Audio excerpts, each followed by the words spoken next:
Okay, so picture this. A remote corner of Baja California with a bay that is just impossibly beautiful. You've got turquoise water lapping against white sand, and orcas, literally the world's most intelligent predators, putting on these spectacular hunting displays. It is a thriving marine sanctuary. And yet, its name is Ensenada de Muertos, the Bay of the Dead. So yeah, we've got to dive into this, because how a place so full of life got a name so grim, well, that tells a story that goes back for millennia. So you've got this incredible paradox, right? On one side, you have this grim historical name, the Bay of the Dead.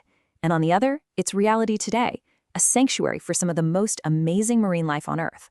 Now, this isn't just a simple contradiction. It's a whole story of failure and resilience that's been written right onto the landscape itself.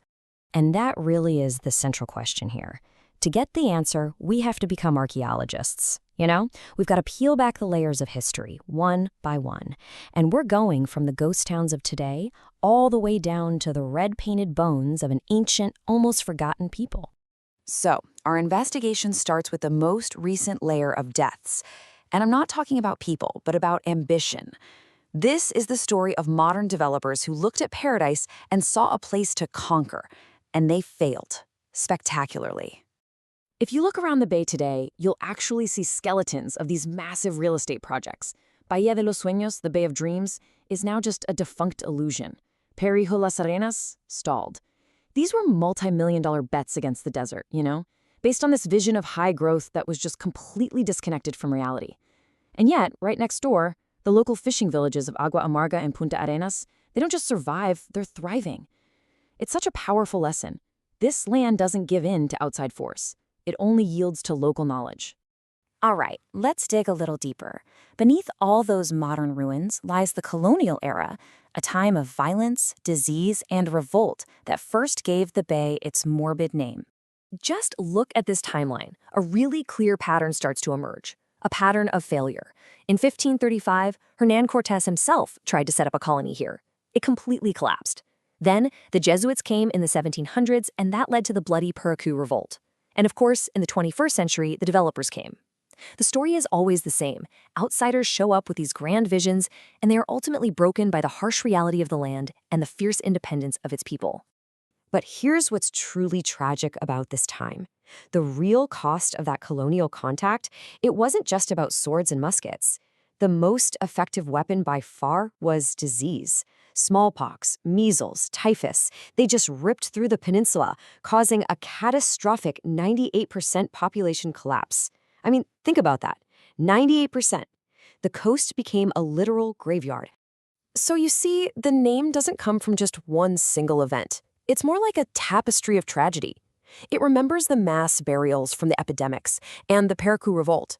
But it also holds more recent memories, like the local legend of a death ship that was quarantined here during the 1902 plague. Its passengers just left to die on the shore. That name is a scar, a memorial to centuries of death. And now, we reach the bedrock. Thousands of years before Cortés, before the plague, the bay belonged to this mysterious and formidable people, the Paracu. And their story, well, it reveals the most ancient and visceral meaning of the Bay of the Dead. The Paracu were, well, they were an anomaly. Their skulls were unusually long and narrow, making them physically distinct from other Native Americans. This has led some scientists to believe they were remnants of a much older migration, maybe even one that came across the Pacific thousands of years earlier. Their skeletons show these bony growths in their ear canals. It's a telltale sign of a life spent diving in cold water for pearls. And when they died, their bones were painted with red ochre and laid to rest in the caves overlooking the bay.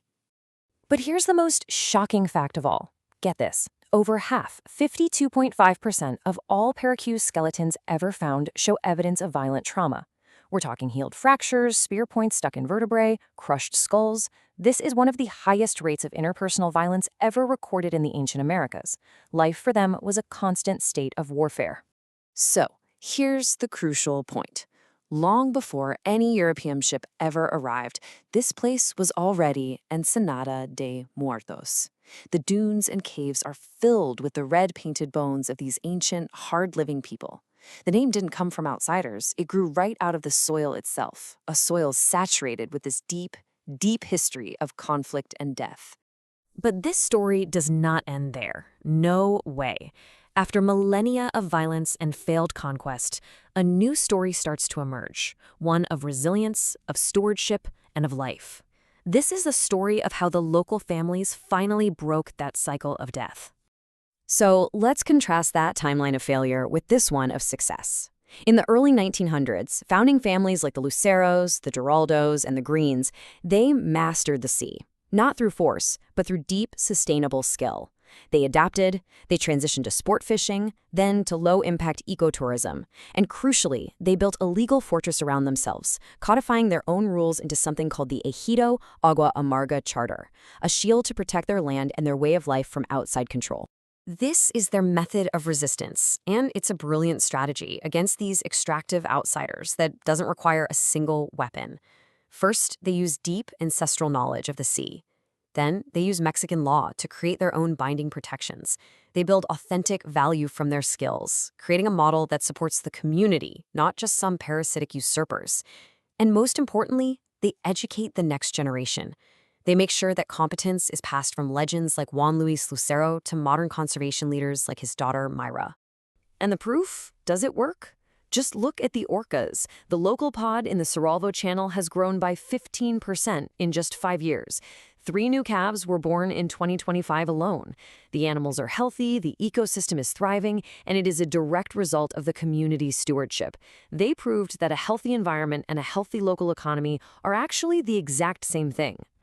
Now, this whole unique cultural and ecological rebirth is being painstakingly documented by people like the author and documentarian Paul Bulow, who's also known as El Campesino. He has spent a lifetime as a steward of the region's history, creating this publicly accessible library of photos and videos. And it's so important because it bridges the traditional knowledge of the local families with the language of modern science, making sure this incredible success story is never, ever forgotten. And this quote just sums up the transformation perfectly. The bay that was named for the dead is now a global symbol for protecting life.